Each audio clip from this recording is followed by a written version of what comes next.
Student Station, Liverpool Radio.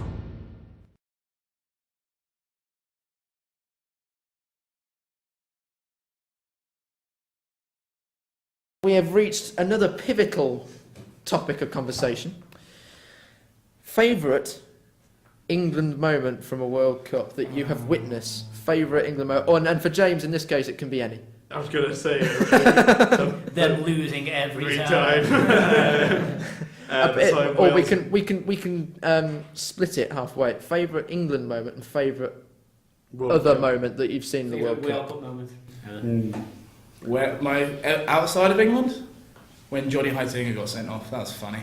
In the final, I loved that. This just in, Atletico Madrid striker Diego Costa passes Chelsea medal. That was literally breaking news on a podcast, which is going to be recorded for later release. That was waiting on this podcast. Now we know. Now we know. I will say that probably my favourite moment that I've ever witnessed is probably Joe Cole's volley against Sweden. Oh, That's just one of the best goals I've ever seen. I don't know, it might be the same as yours. And probably, excluding England, probably the kerfuffle against Uruguay, the Ghana one, when the handball, that whole bit when it's blocking off the line, Suarez knocking it over and knocking it away, and the penalty miss, and then Suarez reacting and celebrating afterwards when he was sent off afterwards, which I thought was a bit unfair, but and a bit foul, but that's probably my two sort But I of. think that moment favourite did sum moments. up like how much emotion goes into these games. Yeah. Like the despair for Ghana, but yet the jubilation for Uruguay. Cause The desperation as well, the fact that you would do that just to get your team in the final. Don't get me wrong. I don't agree with as far as did, but in Uruguay he celebrated as a hero for that moment. Yeah. You know what I mean? It's weird how two different nations celebrate different, or sort of see how a match is done in their favour. Yeah. So let's just see, who have we said? So done. Oh yeah.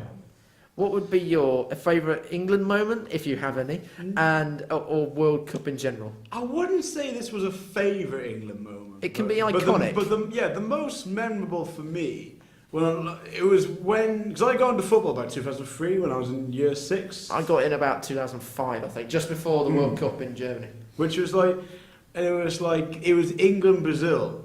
I don't know, in Japan 2002.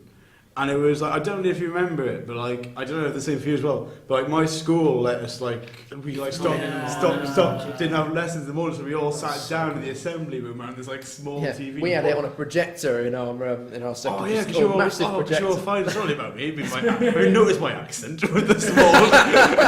Do you know what I mean? I didn't quite get it at the time, but I felt really excited. Oh, that's my phone. What a professional. Japan. That's my mum probably reminded me to where my loyalty should lie. But it was brilliant. It was kind of weird. It was you felt I genuinely felt excited. And I hadn't watched a full football match before. That was my first ever full football match I watched, and I remember the ending of it as well. Because obviously you watch these, because as a kid you're brought up going, oh, the good guy always wins, and obviously in this case your head is England with the good guy, and we'll get through and all this, and then when Brazil lost, it kind of was harsh lesson in it doesn't always go the way you wanted to. I remember it just sticks in my mind. It was a really weird moment. I think that's the moment where I kind of got into football. That's the moment that sticks out in my mind. It's not I don't mean to say favour in a petty Welsh way, but it was hilarious looking back. Greenie? My favourite England moment, I have two. When Beckham scored the penalty against Argentina. Yeah, I was probably a bit too young to remember that one. It was you're only a year younger than me. I was eight, but I wasn't interested in football at that point. I remember because it was so sort of what happened in '98. I appreciate scored that the pen, moment. and it was a bad penalty, but it went in, and it just didn't matter. And it was actually Pochettino who gave away the penalty. Was it? Yeah, against Michael Owen. Yeah. And I remember that, and then there's also, which I feel quite bad for, but the 2010 World Cup, when it was sort of Capello's first major tournament, let's try and do this. And Gerrard scored after 4 minutes against the USA after the great little pass by Heskey. And he scored, and it was just wow. We always thought he was a good player. This could be done. 1 point. But the thing is, I don't have that many England moments because there's not been that many great England World Cup moments. Like, for me, In our lifetime. For my certainly. club's history, it'd probably have to be Alan Ball, but he didn't even play for us then. But my favourite World Cup moment ever probably is when Iniesta scored the winner in the last World Oh, Cup yeah, final. that's fair. The fact that I won £100, but also I just remember I was watching it with Paul actually. It was so happy and it was just amazing because they'd never won it and they deserved to win it. And I felt so sorry for Holland because I remember Van der Vaart came on and was playing centre half. Yeah. And he stretched to try and get that ball from Iniesta and missed it by about half an inch. Just felt to Iniesta, was never going to miss. Yeah, when as soon as the whole And you just whole seen- world was Yeah. just getting ready to stand. There was like, for every one of the Spain squad, all the physios, everything just ran down the line and Yeah. that was just the most immense moments I've ever Actually, seen. that's a good question. Who were you supporting in the 2010 final? Spain or Dutch? Spain for definitely, yeah. And what was everyone else? Spain? I was Holland. I was supporting the Dutch as well. Yeah, Johnny I Heitinga. do not like Holland. until Dijon tried to kick a Spaniard in the heart, but apart Yeah, from that's that, hilarious. maybe not for the guy that got it, but It was Alonso. who was it? Alonso. Yeah, I bet he didn't find it funny. Oh, I'm sure he laughed it off. I'm sure everyone on the side were absolutely wetting themselves laughing. But you know, if that happened in a club game, everyone would be on the floor laughing. But because it's in a World Cup, there was more controversy than laughter. I'd been to Holland that year on holiday, and I bought like Holland kits and everything, and like All right. bands and like a flag. Oh my, It's great. Can I just say, every World Cup, Holland have a class kid. It's They are it's the always one this bossing year. it. England's kit this year is lovely. It is, I tell you yeah. what the best one is though, is Australia's. I haven't seen it. Colour. They're gorgeous, eh? Sorry, it was going way off topic. No, that's fine. It's fine. But I think this will be. How many headed goals will Tim Cahill score in this World Cup? One with Archie Thompson getting 5. Archie Thompson. I knew that was coming back. Archie Thompson. I just He hope he doesn't get scored in sent every off. World Cup he's played in, Tim Cahill. Mm. So he was the first person to score for Australia in any World Cup. Yeah. That game, Japan. That's actually scrap the Iniesta one. That's a favourite moment. But Tim Cahill, obviously because he played for us at the time, Australia were losing 75 minutes, 1-0 to Japan. Tim Cahill comes on for the last 15 minutes and scores 2 in 5 minutes, and it's just the greatest thing that anyone's ever seen. He's like the best Australian player ever. Mm. You know what I mean? And Yeah, he's like a god. I'd go along with that. He's like a god for football, and he does it every time.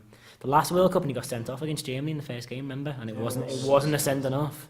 And Schweinsteiger tried to say to the ref, "Don't send him off," but he'd already done it. Yeah, jeez, eh? Yeah, and then they got battered like 5-0. On an unrelated note, and it kind of did put it in different context, another favourite World Cup moment of mine was in the 2002 World Cup again, when Rivaldo got, I think, a Turkish player sent off because.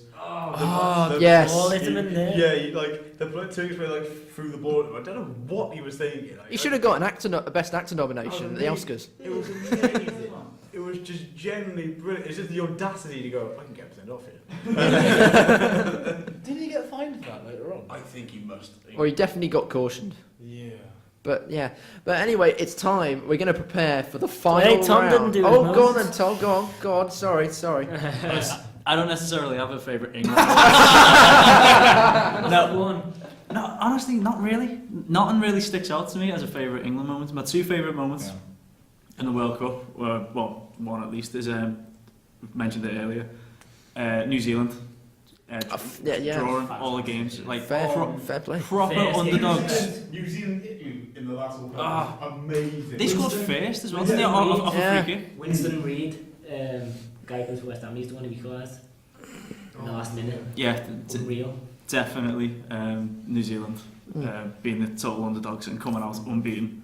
And seeing like at the end of each match, even though they'd only draw, at the end of They each match, celebrated as a seeing victory, everyone yeah. just go mental. I think it was. I think that's the brilliant thing about the World Cup. You see those teams where it's just like they like. You know, we're saying like, oh yeah, they're never going to go. Like, not to sound like all patronising, those teams. Imagine it'd be the same if Wales ever went. You know what I mean? To put it in context. If. It doesn't matter if you lost. I'm joking.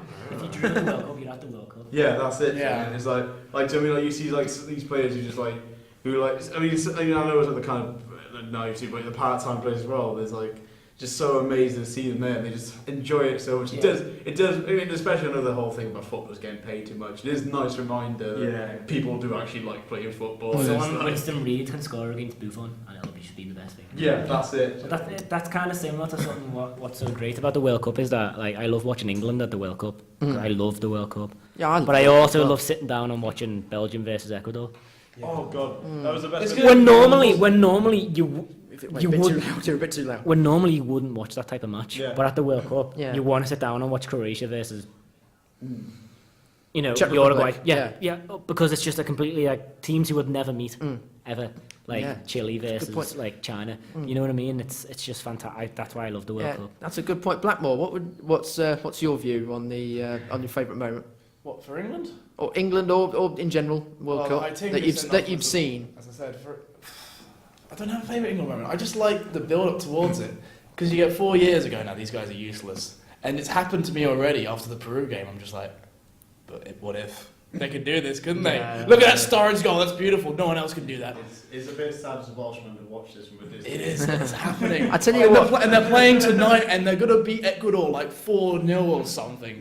And I'm just going to be like, Everyone, I tell you what, there's an interesting little statistic that I found. It was on the internet. There's a comparison between 1966 and 2014, and everything that's gone between it has happened. So Real Madrid won the Champions League. Atletico won the. And Atletico, yeah, exactly. And Arsenal came back from a 2-0. Arsenal came back from, yeah. they said that also. That was the last time someone came back from 2-0 in a final. That's a lie. Yes. That's a lie. Well, Liverpool 2006 came back from 2 goals though, I'm sure, against West Ham. well, it's with Tom. either way, but then, that's you can't. It's going to happen. You can't help but think, actually, that's quite true. I'll It's tell you happened what, I before. bet you will beat Italy pretty convincingly. I think and then that- that will set us up for a fall. Yeah, It'll just be It great. will. Who's your other We team will in our balls group? this up. We'll balls up. Uruguay and who else? Costa Rica. Brian Oviedo's team, but he's not playing for them. Sad face. Are you going to ask about like what do you think? How far you think England are going to get? you just stole my next question, James. That's fine. But anyway, yeah. So anyway, everybody, where do you think England will finish in this World Cup? They're gonna win it. Let's go around the table. So I'll probably say, obviously, I'd love them to win it, but I think based on the way that we could be drawn against other people, I think probably semi-finals. Yeah. So if we go around to Schofield, what do you think? I think depending on if we get Spain in the quarters, we'll go out in the quarters. But I think if we get it, Where's your optimism? I'm an England fan. Again, we're king of the 1-0ers, for goodness sake. That could do us a favour. I think if we get Spain in the quarterfinals, we'll go out of the quarters. But if we get a nice draw for the quarter, I think we'll definitely make the semis. I think. Around the 32, like you said, it depends on who. Around the 16. Yeah. Blackmore? Yeah, last 16. I think we'll do really well in the groups, but it will just be last 16, but we'll be left with optimism in our hearts. You don't think we'll get to the quarters? No. Greenie? I think we'll definitely get to the quarters. And it'll be very lucky if we do get to the semi-final, but there's no reason why we can't. Yeah. And James? I reckon you can get to the quarters at least because, like, I kind of look at it now. Remember, I said before in this podcast, I think if you win the group, you get Spain. You either get, if you get to the last 16, you get either Colombia, Greece, Ivory Coast, or Japan. You can We could, yeah. Do you know what I mean? Do you mean? If we win the group. Yeah. But no, you get if you win or if you just get through the group. Oh, right. It's if you get through the group, you play the winner or the runner-up of Group C. So it's But that was like last time though, like everyone, we knew we were definitely facing Germany, but there was this massive air of optimism. And there always is at a World Cup when you're on form and Yeah. you've got through the stages. I And think we were playing well. I think we would have won the game if that game Lampard. hadn't been disallowed. no, if that goal hadn't been disallowed. No. I think we would have. We had that. Are you serious? No, Yeah, but, you had a no, defensive but, Matthew hey, Upson. But when it was 2-1 and when that goal got disallowed, it would have been 2-2. Yeah, so I think we to would put into have. context, Gareth Barry was like your saviour of that World But Cup. we could have won that game. Yeah, It would have gone to 2-2. There's The- a brilliant. the- There was a the brilliant moment where we momentum were was- watching that game at someone else's house, and when they brought Heskey on, one of them just said, "Right, that's it, I'm going." It's just as soon as they brought Heskey on, I was just, "What the hell is going on?" But yeah, that was an interesting discussion, and so we're going to prepare now for the last round, which is the lightning round. all to play for in this one. I like it. And you've both got to think about which one's going to be doing the describing and who's going to be guessing. But while you think about that, we're going to have one of the kings of the World Cup songs. We're having New Order, World in Motion. Your student station, Hooperville Radio.